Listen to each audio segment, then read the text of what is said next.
Chanuramardanam Devaki Paramanandam Krishnam Bande Jagadgurum.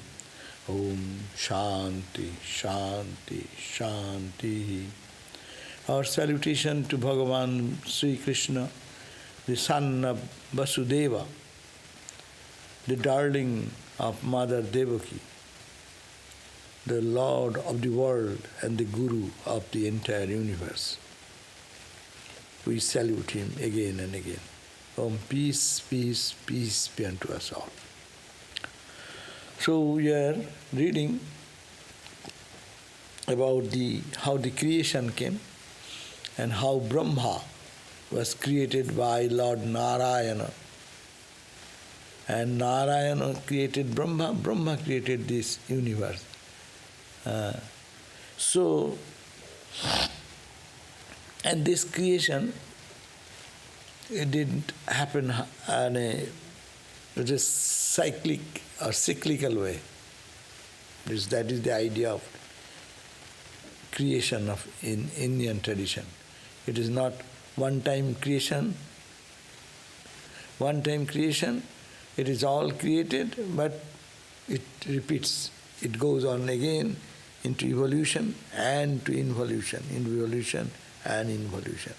Like you sleep in the night time, all our concept of the world, the physical world, your knowledge, your all wisdom about the material world, spiritual world, all as if converges into dream. Sometimes you may not have dream, it converges into somewhere. You don't know, nothing is there. But when you wake up, again the same thing comes out and spreads as it were. So this creation is a very complicated area. Creation means always complication. No. Vedanta is very simple. No creation is the simplest theory. And this world is an appearance, is the simplest theory. But when you come to creation, there is so much of in details how it happened and what it happened. And we are not interested. What is the use for us? Creation is not important. Where from the creation comes, that is important. The root, the substance. Because in the creation there is change and all modifications. But which comes out of that unchanging, that is our point of study. But anyhow, now here today we'll read verse number 21 on book number 3, chapter 12. 3.12.21. They are creation of rishis. It says God created this universe, but for whom? That should be somebody. So he created some rishis, the sages, and they are extraordinary pure sages by their purity and their inner life.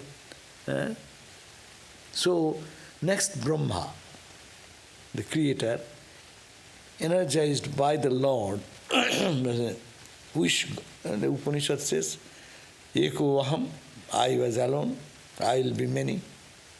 And then he manifested. Only one wish, I will be many. I am one, I will be many.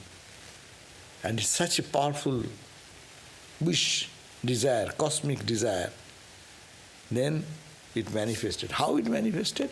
This is Purana. This is the Purana. This book is called Purana. That's called the Shruti, Smriti, Nyaya. This is Smriti Shastra. Shruti is the Upanishad, which you hear with the wisdom of knowledge. And Smriti is this people to understand that high philosophy using some anecdotes and stories and this and that.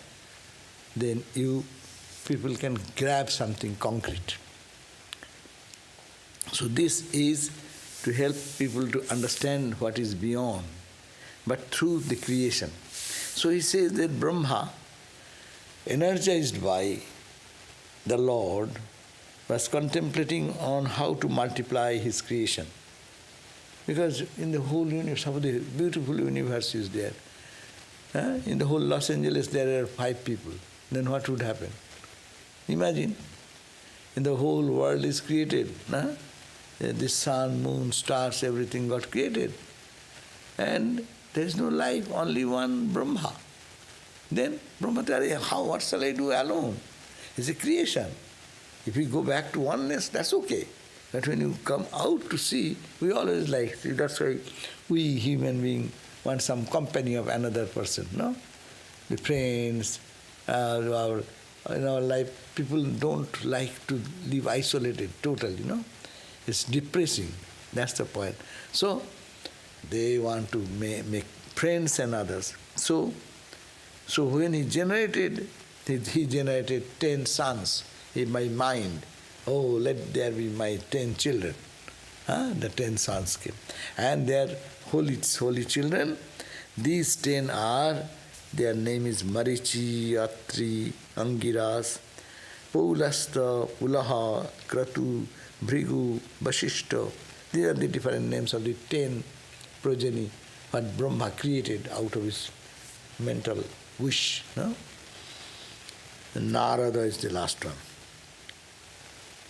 Now of this, Narada was born from, they are all created from the body of, just imagine a body of Brahma, and from his body came 10 parts, 10 spiritual sons are born.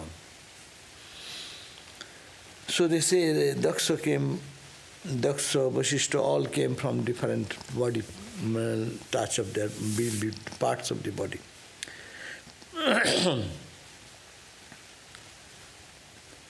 Now, then Vidura, the questioner Vidura,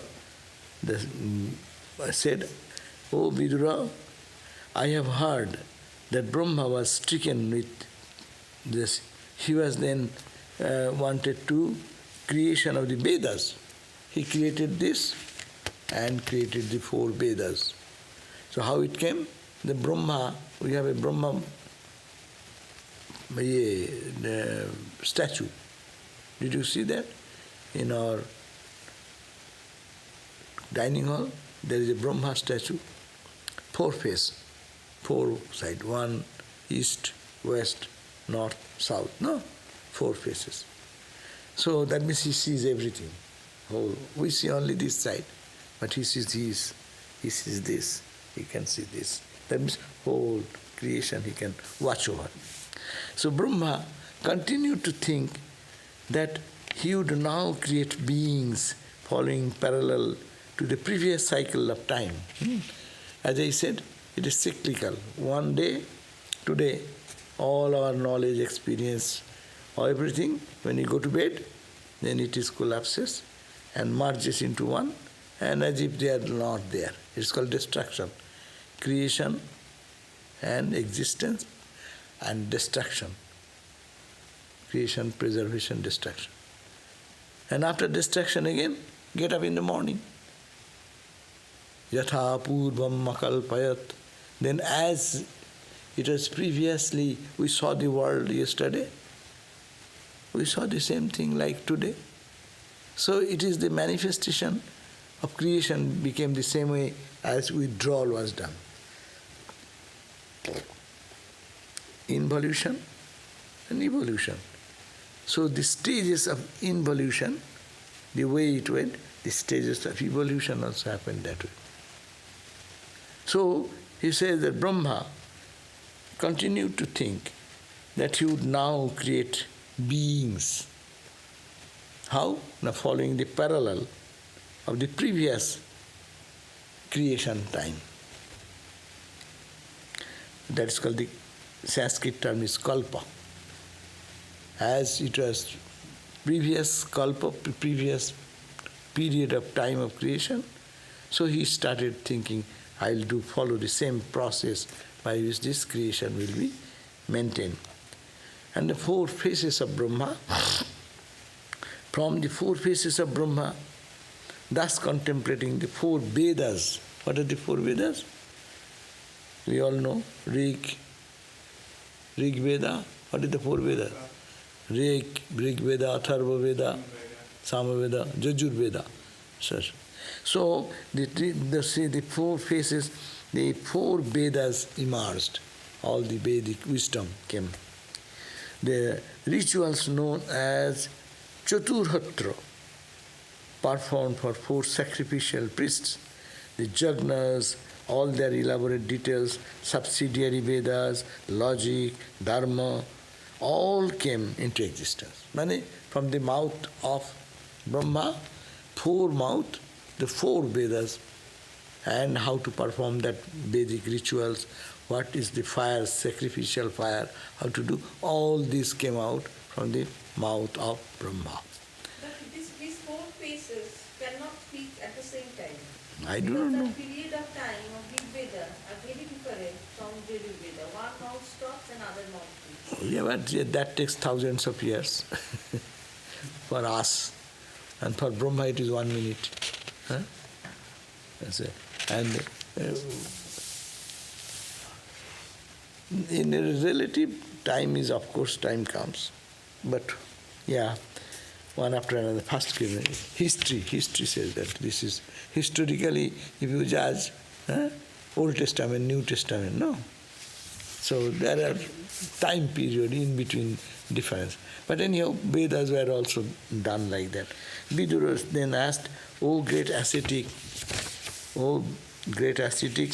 Maitreya, you said that Brahma, the Lord of all Prajapatis, brought out all the Vedas and other things from his face. Please tell what thing he produced from which face? Detail. East face. What came out from that? West, east, this is east, then south, then west, then north. So how, what Vedas came where? Then he said, Maitreya, the sage, said, with the four faces oriented to the east, to the south, to the west, and to the north, he gave out four Vedas. What are the? Rig Veda from here. Then Jajur Veda, south face. Sama Veda, music, and this is the Atharva Veda, respectively. It came first, then this, then came that, and then came that. And as well as the four functions of the sacrificial priests. But all the Vedas have come, how to perform the sacrifice. There should be some knowledgeable people. Only mantras will not do. Suppose you get the mantra book, but there should be somebody to perform the mantra, no? So priests are necessary. We have puja book, no? Worship book. You keep the worship book, everything is written there. But who will do the performer? Who is the performer? So he created four priests. And each priest is one expert in one Vedas. So Shastra, Ijja, Stutistoma, and Prayaschitta respectively. Anyhow, these are called the sacrificial priests. He also created from his eastward looking and other faces Ayurveda, Dhanurveda, music and architecture. See, Baba. Ayurveda you know nowadays, Ayurveda. Ayurveda is the treatment by herbal medicines, Ayurveda. Dhanurveda is the archery, all the fighting. Archery. So this is a science. So that came from this side, south. And then came west, Dhanurveda, then what? Music, Samaveda. Samaveda is all musical. Singing, melody, singing, music. And architecture is building, construction. So, see how planning. Brahma is a good planner. So he remembered how it was created, the other cycle. So this cycle also he created like that. He, the all-knowing one, he knows, Brahma knows everything because everything coming out of his mind. So Brahma created the Itihasa, Purana, which is called the fifth Veda, with all his faces. All the four faces, they created two things. What is Itihasa, means history, and Itihasa and Purana. These are the 18 Puranas. This is one Purana. The Bhagavad is one Purana. Then he created Vedic jagnas, all the how to make the life joyful, peaceful. So created the Vedic home of fire. From his eastern face, he created the jagnas, and they are named Shodashi Arukta, known as Purishi and Agnishtoma from the south face, this face, and on the Apturijama. I said these are all, we do not understand what are those, because those are not practiced nowadays. But in the Vedas, if you go to the Vedic literature, you can find this type of home of fire. And that was on this face, this face, this face. On the four face, all the things are coming out of the four face. Brahmacharya continence is of the following kinds. Then he said 4 parts of dharma came. The 4 parts of dharma is learning, charity, austerity and purity. All well as 4 ashramas starting with brahmacharya. So also 4 phases taught. It's called the brahmacharya ashram, garastha ashram, vanaprastha, sannyas. You know that? 4 ashramas. Ashramas means stay of life, stage of life. Brahmacharya means the student life, where they don't have any other thought but study and build up good health by sports and this and that. 25 years of life, no? Then next 25 years is get married and have family and all these duties of the family. Then you have seen what is this world can give. Then retired life for 10, and then life of renunciation, total renunciation, sannyasa. So these 4 phases created 4 such things. Like that. Do you want to know about Brahmacharya? What is the name of those things? Complicated.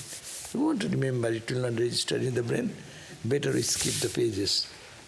So Brahmacharya, then Garhastha, Vanaprastha and Sannyasa. The 4 phases, they describe all this. To make you little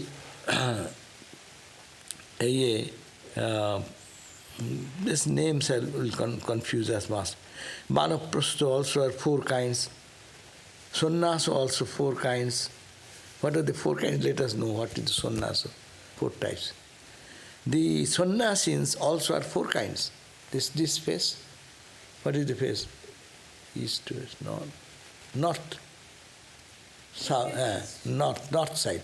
So north face of the Brahma talked about sannyasa, renunciation, life of monk. The northern part of India is Himalaya. People go to north of India for sannyasa. That may be connected that way. And north side is Himalaya. The Brahma's north face talks about sannyasa. The east face, brahmacharya. Beginning of life, no? Then this side, the grihasthashram, brahmacharya, garhastha. Then vanaprastha, retired life, and this is sannyasa. So he said the sannyasins also are 4 kinds. Even in one phase he is talking about 4 types of, among the sannyasins there are 4 categories. One is called kutichaka, means one who lives in a place and follows the rules of life and discipline laid down for him. No? Monastics. Kutichaka means you go to Himalayas, you will find a sadhu lives in this cave. What he does, he meditates, he does not come out. We hear many such stories.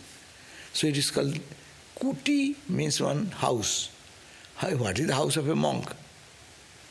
Some cave, some hut, some dilapidated place, isolated place in the forest, no? So that he does not go for many places to eat food or collect food. No. If people come and give something, he eats, or fruits or something. Bahudaka is the second one. Bahudaka is one who lays importance mainly on knowledge as against rites and observances. So, Bahuda, Anana, Bahudaka nahi. Bahuda. One is Kutichaka, or one who lives in a place and follows the rules and regulations as laid down for him in the scripture. 2. Bahavoda is another who lays importance mainly on knowledge, that they sit and they analyze the Vedantic truth, and they are not much for rites and rituals. And 3rd, Hamsa. Hamsa Sannyasi. We are Paramahamsa. Ramakrishna tradition is what category of monk? Remember, Paramahamsa. Hamsa means swan. Paramahamsa means supreme swan. Great swan. Why did he say? Like Ramakrishna, great swan. Snow white is the body color, and big size, and lives in the water, but no water sticks into the body. They live in the world, they are always free, nothing touches them. Suffering, misery, pleasure, pain, name, fame, hunger, thirst, it does not touch them. They are called Paramahamsa. So these Ramakrishna sadhus are called Paramahamsa Sannyasi. Why? Our father was Paramahamsa, Ramakrishna. We are all Ramakrishna's children, so we are all Paramahamsas. That means we should be like that, not by name, no? Live in the world, but don't get attached. So that is Paramahamsa. So he says Paramahamsa, it is Hamsa, and Paramahamsa is among that category, is the higher category. Paramahamsa, Hamsa is one established in the practice of jnana. Hamsa is who? Who is established in the knowledge. So first of all, the one who live in a forest, in isolated place, don't go for running here and there, walking door to door, traveling. No, they live in a cave or in a cottage or some isolated place, no? And engaged in the forms of rituals. Little bit they do the rituals and forms. Second gate is the second one, is the Bhavoda. That is, lays importance only on knowledge as against the rites and observances. First one was more little bit rituals and rites. Second one does not care for performing any rites and rituals. They say, Aham Brahmasmi, I am that, analyze that continually. Who are you? Why are you? This is all changing, this is unchanging. I am the witness consciousness. Whatever we reach in Vedanta, they emphasize on their knowledge aspect. Then among them, third category, who are advanced, much advanced. They live only Hamsa, is one who are established in the practice of jnana. They spontaneously, day and night think, I am that, I am that, I am that. No? Hamsa. Soham, Hamsa. Soham, Hamsa. So I had been in one time, in one place, that is a monastic residence. We went wandering monk, I was going sometime, and met that place. And they are called, and their center, their only one sadhana, one spiritual practice they do. Day and night say, Soham,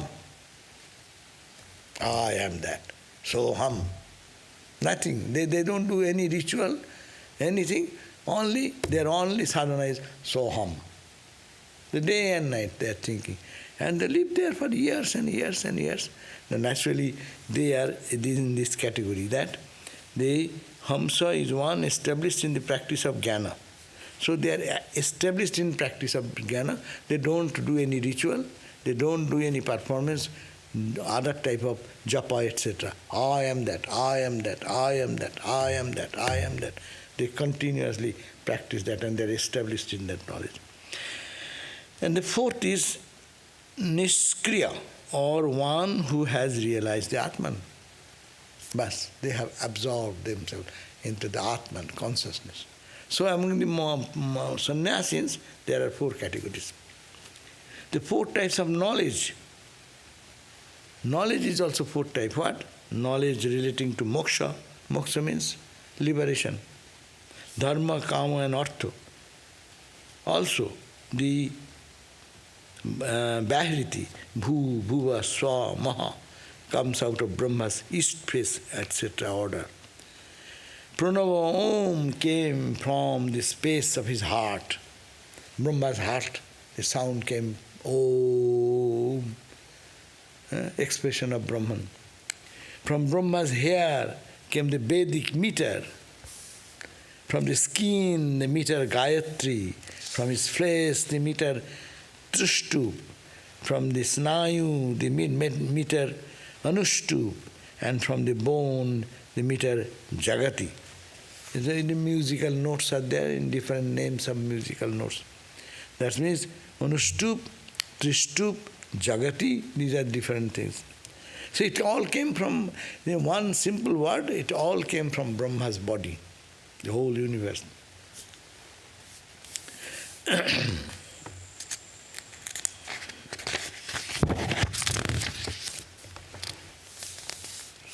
Now, incarnation as the causal boar. The Sukadev said, O King Vidura, after hearing Maitra's description of the sportive action of the Lord, was eager to hear more and so questioned the sage. So then Sukadev said that Vidura again asking question, further question. So much elaborately he has said that everything came from Brahma, Brahma's body.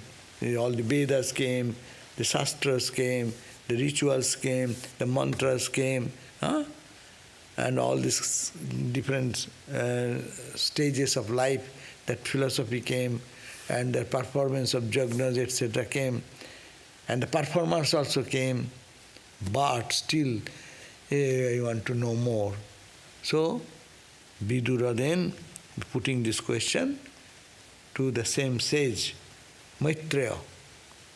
O sage, what did Swayambhuva, a great ruler of the dear son of self-born Brahma, do after getting this?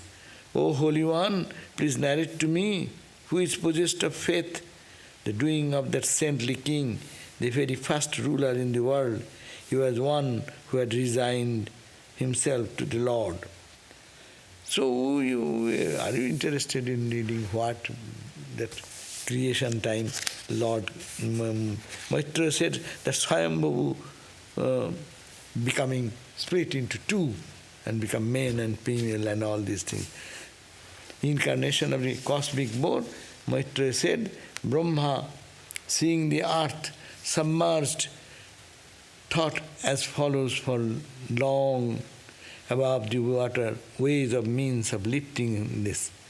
While the work of creation is going on, strangely enough, the earth has gone down to the level of Rasatala, very deep, as if the earth has gone down like that. And what am I with the responsibility of creation to do with this connection? May he, whom I was myself born, solve the problem to me.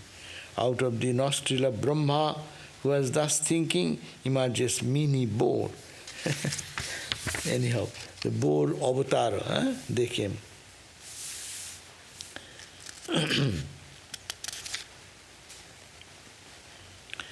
Hearing the grunting roars of the divine appearing as a boar, the rishis abiding in the Jnana, Tapa, Sattva realm were delighted and responded with a chant from the sacred Vedas. He whose form is described and glorified in the Vedas was pleased to hear the chants of those sages resounding, recounting his attributes, and in appreciation roared again from the good of all. He then entered into the waters of the deluge like an elephant for water sports. With tail uplifted, moving in the air, hard and rock, with trembling manes, having skin with rigid and sharp bristles, shattering the clouds of his hoof with white and sparkling tusks, with brilliant eyes, the Lord shone there in his role of the uplifter of the earth. The boar, God comes in so many forms, no? Boar is another form. 10 avatars in Hinduism, the boar is the first avatar. Boar, and when water, the earth sinking down into the deep, submerging into the ocean, it is a concept. In every religion, there is this concept. When the destruction happens on the whole world gets submerged into the water. No? Now even they are saying that New York will be underwater. In India they say Bay of Bengal will be so much water in the ocean that all will get submerged under the ocean. So this is concept of destruction was previously that it will get submerged into the waters. So this water, everything submerged into the water. Then Brahma said, "Arey, I created this universe and it is going to all submerge." So from his nostril came this boar. These are all Varaha avatar. But very difficult to conceive all these things. How Varaha will come out of his nose. How big is that Varaha? And then he will be trying to lift the earth. Earth was going down, then he lifted the earth up above. A boar has a big boar. So these are Puranic stories to give some concept of creation and protection, how it is protected. So, then seeing that, the Rishi said, "Hari, hell," and then what happened? Though the Lord of sacrifice, yet smelling his way to the earth like a boar, though fierce with his tusks, yet kindly in a look of his eyes, he viewed the sages hymning him and entered into the waters. All these sages who are created already, the Chatur Vedas have been already created, so they are chanting the Vedas and listening the Vedas. This boar become very kind and pleasing to the sages.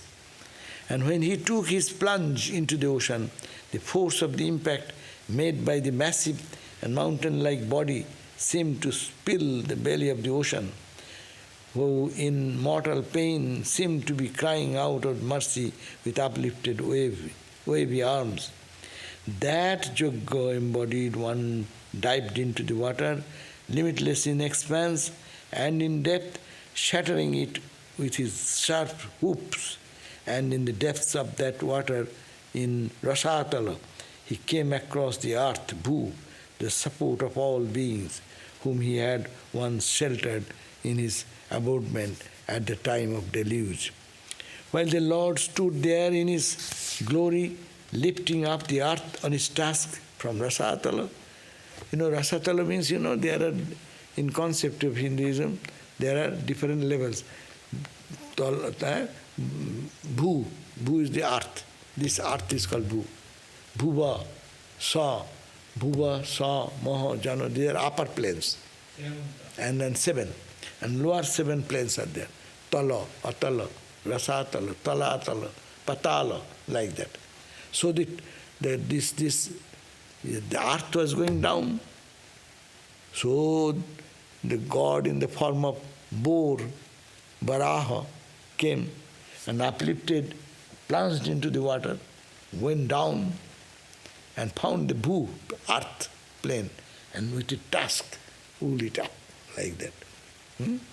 Survived, saved the world from total dissolution. And when he was lifting his tusk from Rasatala, he was confronted by Hiranyaksha. Who is Hiranyaksha? He is an irresistible power armed with mace in hand. There is a demon. He stood there. So fierce like his own Sudarsana, the Lord slaughtered the Asura effortlessly as a lion and elephant, and with his face and neck reddened with the blood of his antagonist. He himself looked like an elephant in rut covered with the red earth of a mountain side it has split. With the hands held in salutation, Brahma and the sages began to chant the hymns similar to Vedic mantras in praise of him, and he now appeared before them with the gait of an elephant and the earth held up on his white tusk against the background of his huge blue body. So he said mainly there was one demon. When he was lifting the earth up, he protested. He don't want, he want to sink it down. Then that he tore his head. Because it is Narayana, he became the boar with the Sudarsana chakra. This what is called that? Discus. Lord Narayana has one great weapon, discus, invincible. So with that he cut the head of the Hiranyaksha and then lifted the earth. And then all the sages naturally praising the God who appeared in the form of boar.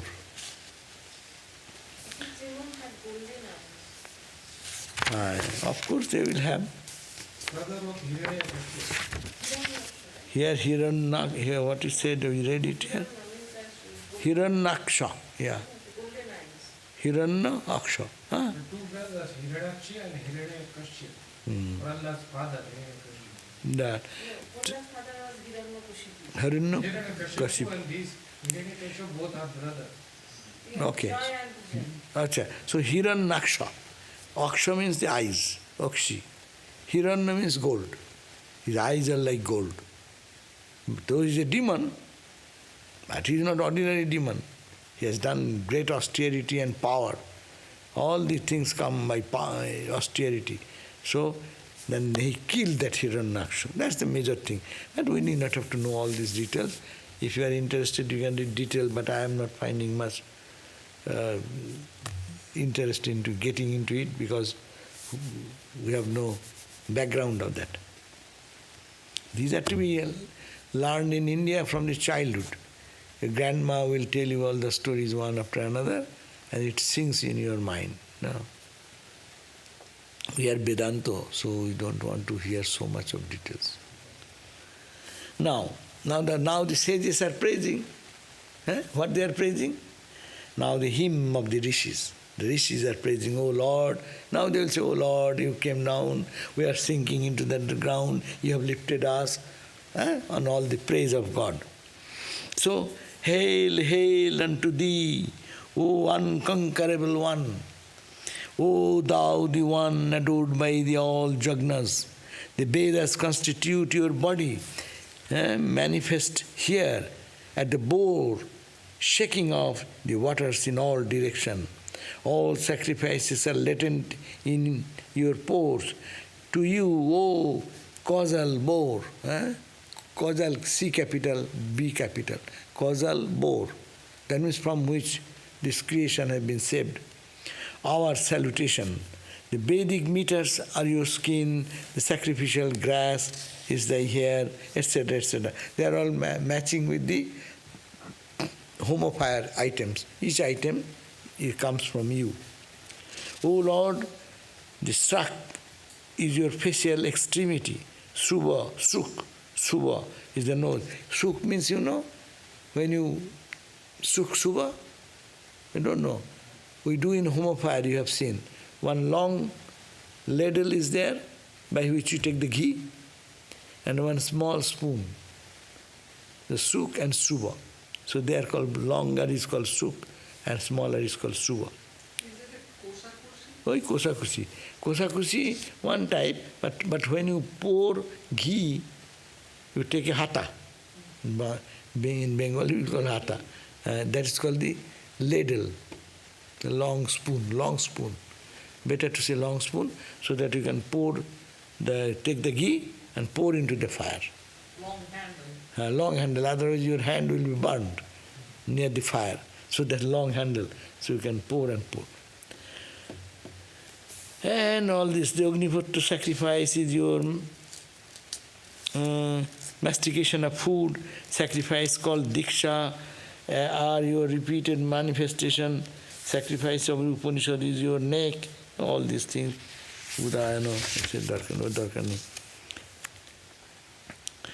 And they, may thou be pleased to establish this earth, who is your consort, as well as the mother and abode of all living beings. You are the father of all. Our salutations to you, the company of your consort earth. As the fire stick is endowed with fire potential in it, so did you install your potency in the earth, as a result of which all this creation has evolved out of her. O Lord, who except you can even conceive such an idea as lifting up the earth sunk in Rasatala? It has gone into the deep, deep down. The whole earth has, suppose the whole earth goes under the Pacific Ocean, what will happen? And some big giant god comes in the form of a boar. He has such a power, lifts the whole earth above the water level. No? So you are so powerful, you have saved us, oh Lord, how great you are, how good you are. That is the praise. The glory of the boar incarnation is that Maitreya said, praised in this way by those rishis who are versed in the Vedas, the Lord fixed the earth, then Lord fixed the earth in proper position. The ocean in position, the mountain in its position, the plain land will be in position. So he fixed everything now. Re-engineered the destruction, what was destroyed. Thus, after lifting up the earth from the Rasatala as if in a play and fixing her in the water, he, the protector of the worlds and destroyer of all obstacles, disappeared from the vision of Brahma and others. So, after doing this job, the Lord who appeared as a boar, he disappeared. The Lord bestowed his grace quickly on those that devoutly hear or narrate the holy account of this incarnation. This is the part we can understand.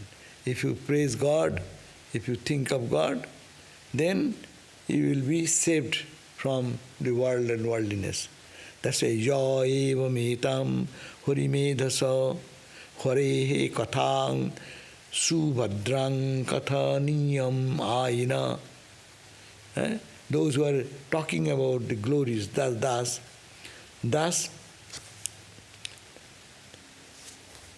God bestows his grace upon whom? On those who devotedly hear these stories of the Lord's glory and narrate those stories of the incarnation, the possessor of unheard of powers and reliever of the sorrows of creatures. What is not attainable, if he, the master of all gifts and boons, is pleased with one, when doing this, God becomes very pleased to that person who narrates these glories of God and also who talks about God, who talks about the glories of. This is in nutshell, this earth is created, how it's created, came from Brahma, how he created this universe, evil forces, how he drowned it, and how it was rescued again. So this is all God's play. If one can think of this, if you can narrate these stories and meditate on this, heart will be pure. The power of God, no? That's why people get so much attracted because when we see some miracles, no? Miracle, then we get more faith. When we hear about the miracles by Christ, no? So we said, oh, there is higher power. So ordinary people, their mind gets lifted. So this type of glory, if we hear, this is the concluding part of chapter 13, where he says that what is not attainable, if he, the master of all gifts and boons, is pleased with one. But who cares for those boons, those insignificant attainments? To those who worship with intense and motiveless devotion, he reveals himself of his own accord, There is no blessing higher than that. This is bhakti. Bhakti is that that what is not attainable, a bhakta, a devotee, lover of God, can attain everything if he can please the Lord. And who is Lord? He is the giver of everything. What you like, from material world to the spiritual world, he can give it. That's why God is the giver of dharma, artha, kama, moksha. God can give righteous life. He can bestow us with artha, good money, wealth, prosperity. God can fulfill you with your fulfilling your desires, kama, and God can liberate you from all bondage.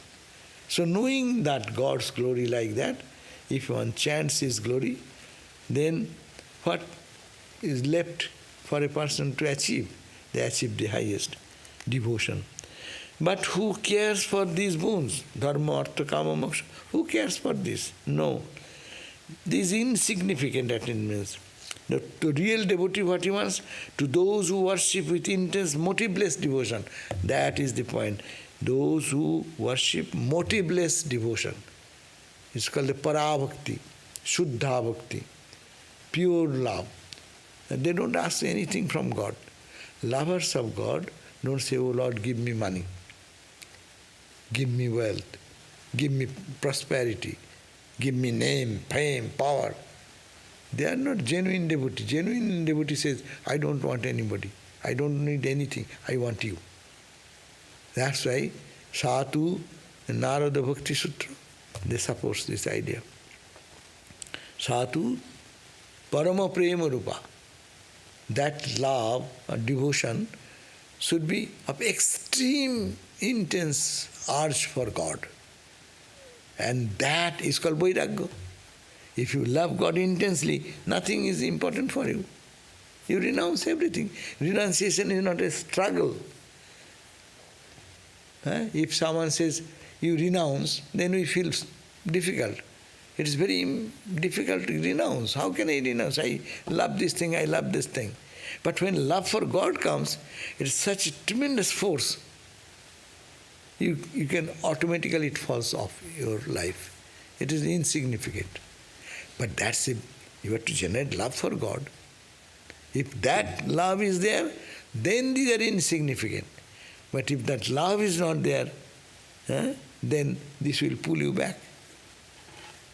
So here it is saying we need that love. Don't get tempted by all these external things. They are powers for the world, yes. Powerful person, powerful orator, powerful speaker, powerful politician, powerful, army general, all are there. But these are all material achievements. It will stay for some time. With your death, everything will go. But if one has love for God, intense love, then all these powers are meaningless. That's why there is a song, it's called Je dhane hoiya dhoni, monire manona muni, tahari konik ami magi ami notusire. There is one man, he was running for a philosopher's stone. You know philosopher's stone? It's such a stone, you touch, anything you touch, if you get that stone, you touch with anywhere, wherever there is iron, iron will be instantly converted into gold. So he was searching, because he was a poor guy, and he became really intoxicated in thinking, if I get that, I will be rich, and then I will find it. And he is running here and there, like a mad person for that stone. And suddenly he met a Swami, sadhu, holy man. K. Sri Chaitanya's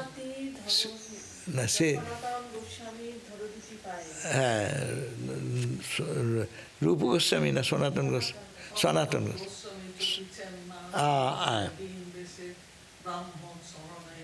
Goswami. So there is a Sanatana Goswami who is a disciple of Mahaprabhu, Sri Chaitanya. Sri Chaitanya's disciple, Sanatana Goswami, very great saint. He was doing japa, Krishna, Krishna, Krishna, and praying with tears, no? perfectly peaceful, joyful in his own joy.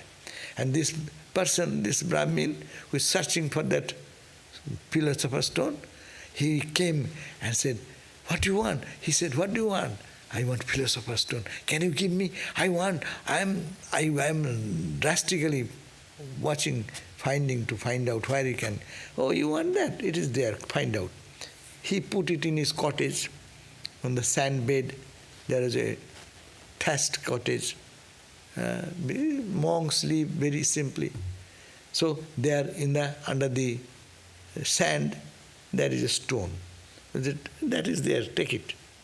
He took it and he touched. He has bangle, iron bangle, and and it becomes gold. And he jumped in joy, and he was out of joy. He saluted him, and with the philosopher's stone he was going back home. And suddenly, his mind questioned him. "Hari, I am so excited getting this stone, and I am jumping in joy, and that man, he is doing Lord's name. He does not care for this philosopher's stone. If he can use it, he will be a king tomorrow. Anything you touch, it becomes gold. What he has got?" That's why he said, "Oh, Master, you have received what I do not know, by which this philosopher's stone is also meaningless. Now give me a bit of that." At Atoboli, saying so, he threw away the philosopher's stone. He got vairagya, he get renunciation, the spirit of renunciation, looking at the life of Sanatana Goswami. So here, to those who worship with intense and motiveless devotion, God reveals himself of his own accord. There is no blessing higher than that, except a beast of man, who, having discrimination and true sense of life's value, would desist from consuming the nectar of the Lord's doings, selected from the ancient traditions. If he had but once drunk a little of it with the cup of his ears, ear is a cup, and comes into his delectableness. So if one can absorb the Leela Katha, the holy words of the Master, of the Lord, then his life will be nectar-like. So he will be pleased and freed from all. So here it ends, the chapter 13 and book number 3. So we will leave next time, end at chapter 13, 3.13. We will start 3.14.1 next time. I have jumped so many pages, is willingly. What was the last verse number? Last verse number was 50. 3.13.50. I have 2 chapters I skipped, because this is the creation, how he created. From the skin came this, from the hair came this, from the eyes came this, from this Baba. Who will remember that? That means everything came out of him. Simple thing, everything came out of Brahma. And Brahma, where did Brahma came? Brahma came from Narayana. But Narayana came from where? Satchidananda. So our formula is very simple. From Brahman, everything came. So we end here, and then we'll have, if you have a little question, and then with next day we'll start the chapter 14, where it's called Hiranyaksha and Hiranyakashipu. That story, that will be interesting. Om Shanti, Shanti, Shanti, Hari Om Tat Sat, Sri Ramakrishna Arpanam Astu. So 7:30, we will read the Santi Gita again. Okay? And we'll have one question, it has come. Let me see, what is that? How is the sadhana of an Advaitin different from a dualist? Do Advaitin experience prema? Is it your opinion that Advaita is higher than Advaita? You know, when you call sadhana, a student, So if you are a student of bhakti, so you are practicing prayer, chants, and all rituals, no? Then you are not experiencing much. It is a ritual. It's, oh, I'll have to do again. I did it yesterday, but I didn't get anything. I'll do it. But when really you enter into the love of God, and love forces you to do something, work can be done two ways. By dictate, someone dictates, you'll have to do it. And work can be done out of love. So when it comes out of love, that's a higher state. Work is secondary. People can work long. They can give hours and hours of service. Mother gives hours and hours service for the baby, newborn baby, child, no? Day and night, that is the purpose. But mother does not feel that I am doing so much for you, and he does not give me thanks. He should give me thanks, he should praise me, I have did so much. No remuneration from the child. No one expects that. No mother expects that, because love is dominant. So love, when it comes to dualistic worship, that is satisfying. And non-dualistic, that is also sadhana. I am that, I am that. Do you feel that? I pinch you and then cry, and you come with a fist with me. Hey, how dare you do that? Huh? So you are in the practice, you are not Atman, you are not Brahman. You have not raised yourself to that state.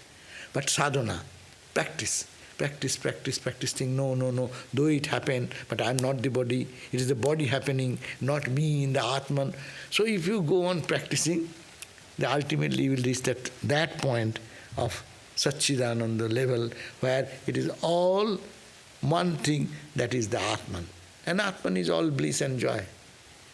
So when you reach the goal, two end meets. Dvaita practice is one way, Advaita practice is another way. All will converge into the ultimate. When a real genuine love generates, then the lover and the loved becomes one. Genuine knowledge matures, he will say that there is nothing but that one. And that is love. That is Satchidananda. Vedanta says in three terms, Sat, Chit, Ananda. It is there, it is of the nature of consciousness, it is of the nature of love. And Bhakti says it is all love, love, love, love. It matters little. There is no distinction. But sadhana, the process of practice is a little different. One practices with devotion, utmost devotion, absorption, forgetting the world. Both are renouncing. A devotee, when absorbed in God, he does not think of world. Suppose one devotee who is really enjoying the bliss of God within, where is world for him? Where is the his body consciousness? Where is his own emotional attachments? Nothing, all gone from him. But when, again in the knowledge aspect, I am not the body, not the mind, and one goes inside and think I am the Atman, there is also, where is the world? Both are perfect renunciate. Those who go to the path of duality, at the beginning it seems different, but at the end the experience of ananda, the joy, remains the same. So I would suggest that sadhana paddhati different. Sadhana as a practice is different. Vedanta student does not go to the temple with flowers and fruits, offer that and get joy. He will thinking, I am not the body. Why am I here? Who is observing? I am feeling good. How do you feel I am good? Because of the consciousness, because of that presence. I am feeling headache. Who is feeling headache? Where is the headache? Headache in my body. And my mind is connected, that's why I am feeling it. If I go to sleep now, my headache I will not feel. So it is happening in the body. Why am I doing anything? I am that untouched, absolute Satchidananda. That will be the practice. The practice is different. And a devotional person, they will go chant a verse, mukta, sing a song, chant some Sanskrit verses or whatever. If you go to the Catholic churches, they will have their Catholic songs and prayers and chants and all these things and rituals, waving the incense and praying something. So these are, one process is different. But through that, they're trying to forget the world, think of God, think of God, think of God. God, the personal, and God, that God will be impersonal. So personal to impersonal. So it will automatically glide. So only, that's why I think that what Ramakrishna said, whatever you like the path of dualism, do that. You follow the path of non-dual, follow that. But be intense and do that, the result will come the same. The ultimate, pinnacle of experience will be the same. But difference will remain in the journey. Very good. There's a program today. Huh? There's a program in 5:30 at 5:30. 7:30. 7:30. No, that is the regular class, but I thought I got a notice. No, there is nothing, 5:30. Nothing with this gentleman something. I do not know that. And I do not know at least. Okay? Jai Ma. Om Shanti Shanti Shanti. See you again.